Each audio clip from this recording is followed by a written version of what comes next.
Well, I'm sure a lot of you out there have heard about Feng Shui, but you may not know much about it. Well, I'm here to chat to Liz, who's an expert, and she's going to fill me in. Hi Liz, thanks for having me today. No problem. Tell me, what is Feng Shui? Feng Shui is basically the relationship between us as people and our environment. So we're looking at the distribution of energy within a building and seeing if it supports the occupants' wealth, health and relationships. What are the origins of Feng Shui? It came from China.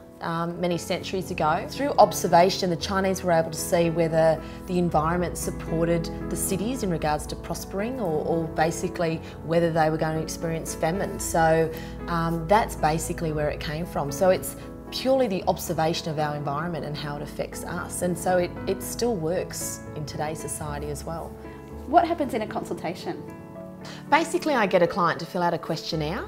And then I come on site to the property and I'll take a compass reading, and the client and I will sit down, go over the floor plans, draw a chart and basically look at what the energies, how the energies are distributed in the house and how they may be affecting the occupants in a negative way.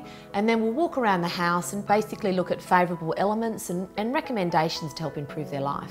The two most important areas of the house are the entrance and the bedroom. And the reason for this is that the entrance is basically about bringing the opportunities in to make money. So the energy there will give us an indication of whether that home supports the occupant's ability to make money. It doesn't necessarily mean that they will, because ultimately it's their responsibility to take advantage of the opportunities.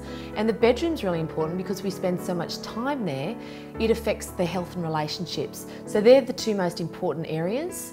In regards to your entrance, always make sure it's clear and free of any clutter or mess, because we want that smooth flow of chi or energy into the house. And the same with your bedroom. What's under the bed? You know, if there's lots of stuff under there, that's the energy that we're absorbing whilst we're sleeping. So have a good clear out and make sure that you're sleeping in positive energy. So how long does a consultation normally take?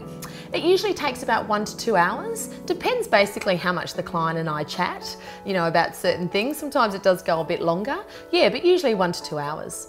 And how do you know a good practitioner? Say somebody's looking for a practitioner in their local area. Yep. What sort of things should they be looking for?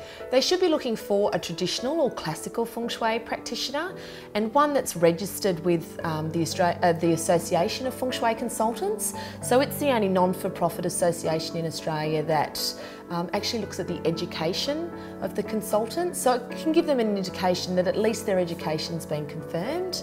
Also ask lots of questions. You know, how long have they been doing it?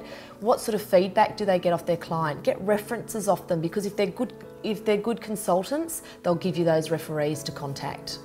What are the benefits of seeking a consultant rather than just doing it yourself? Look, doing it yourself is always great fun, but what you're usually using is what we call New Age Feng Shui. It's not traditional or classical Feng Shui, which, you know, takes quite a lot of study, is very mathematical, and is also extremely accurate, and every home is different. So there's, you know, you have general hints and tips, but every home is individual based on the way it faces and the age of the home, and also the location of the room and the occupants that are occupying the home. So it's like going to see a doctor. You know, you can Google your symptoms, or you can go and see the doctor and actually find out what's really going on. So astrology comes into it a little bit as well, is that right? Astrology is really important because basically that's exactly what Feng Shui is, the astrology or the birth chart of the home. But we also have to take into account the astrology of the people living in the home, because this is going to give us an indication of what they may be experiencing from a personal level and how we can get the home to support them and maximise those opportunities for them. So yeah, Chinese astrology is really important.